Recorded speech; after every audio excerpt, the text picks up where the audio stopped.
sekarang kita berada di Pelabuhan Perikanan Nasional Karangantu yang ada di daerah Banten. Nah, untuk teman-teman yang belum tahu nih, PPN Karangantu sendiri merupakan salah satu dari 7 pelabuhan umum lainnya yang ada di daerah Banten berdasarkan keputusan Menteri Perhubungan nomor KP 432 tahun 2017 mengenai Rencana Induk Pelabuhan Nasional.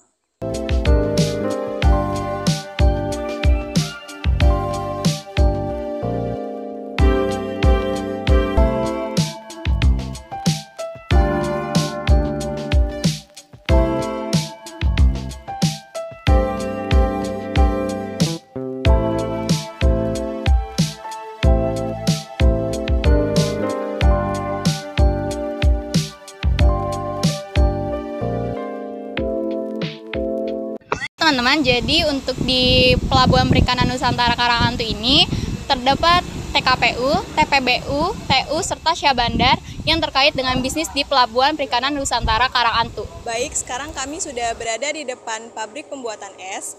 Kami akan lebih fokus menjelaskan mengenai proses bisnis yang ada pada pabrik es di Pelabuhan Perikanan Karangantu.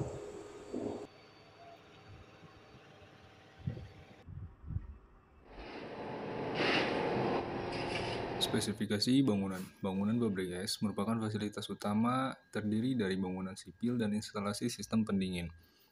Bangunan pabrik es didesain sederhana, kuat, mudah dalam pemeliharaan, dan ramah lingkungan.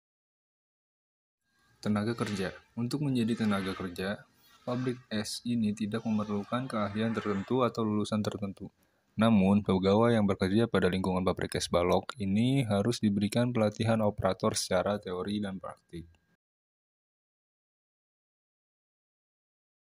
Jumlah produksi, dalam sehari, pabrik ini mampu menghasilkan 260 es balok yang sudah dapat memenuhi kebutuhan nelayan dalam sehari.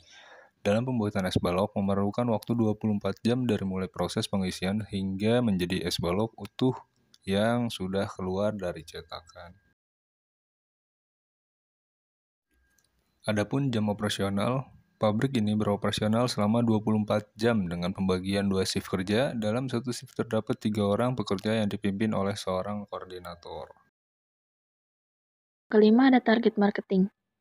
Pelanggan yang membeli es balok ini umumnya merupakan nelayan atau pedagang ikan di tempat pelelangan.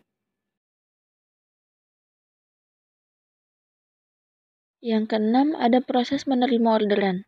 Untuk melakukan pemesanan, pelanggan bisa datang langsung ke pabrik yang nantinya pabrik akan mengantarkan pesanannya ketika produknya sudah tersedia. Apabila pelanggan memesan untuk waktu tertentu, maka akan diantarkan sesuai dengan keinginan pelanggan. Yang ketujuh, ada proses pengiriman ke pelanggan. Dalam mengirimkan produknya, terdapat dengan 2 cara. Bisa diambil langsung atau diantarkan menggunakan forklift.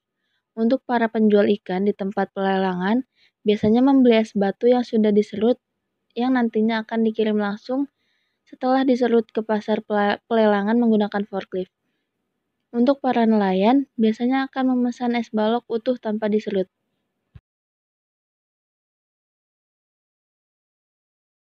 Yang kedelapan, ada bahan baku.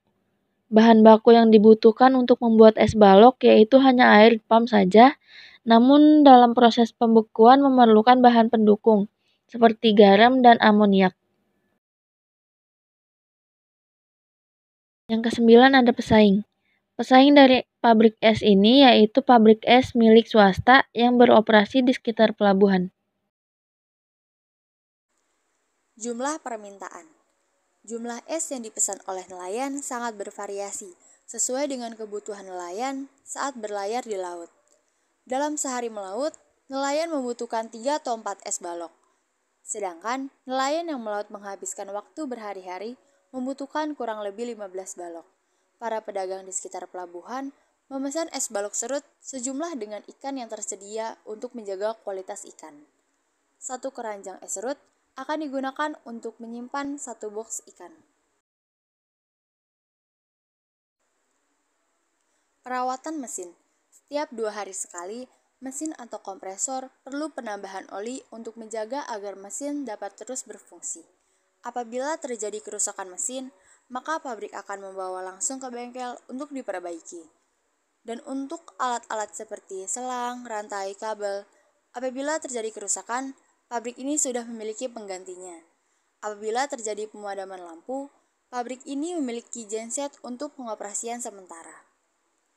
Apabila mesin utama rusak dan memerlukan waktu yang lama untuk memperbaikinya, maka pabrik akan berhenti beroperasional hingga mesin dapat digunakan kembali. Pada waktu-waktu tertentu, seperti badai laut, nelayan biasanya tidak akan pergi melaut. Hal tersebut dapat mempengaruhi jumlah permintaan es balok. Biasanya, saat-saat seperti itu, pabrik es balok ini sementara waktu akan berhenti produksi untuk menghindari adanya overstock. Standarisasi produk. Es balok yang dijual harus memenuhi standarisasi produk. Apabila es balok tidak sesuai standar, akan mempengaruhi ikan yang disimpan. Akibatnya, ikan akan menjadi kuning dan tidak terlihat segar. Peralatan pendukung yang ada pada pabrik es diantaranya bangunan sipil, brine tank, bak celup, mesin pembuat es, crane house, filling tank, dan peluncuran es. Mesin yang digunakan antara lain ada komponen mesin utama, meliputi kompresor, kondensor, dan evaporator. Selanjutnya, ada cooling tower system, refrigerator system, brine solution system.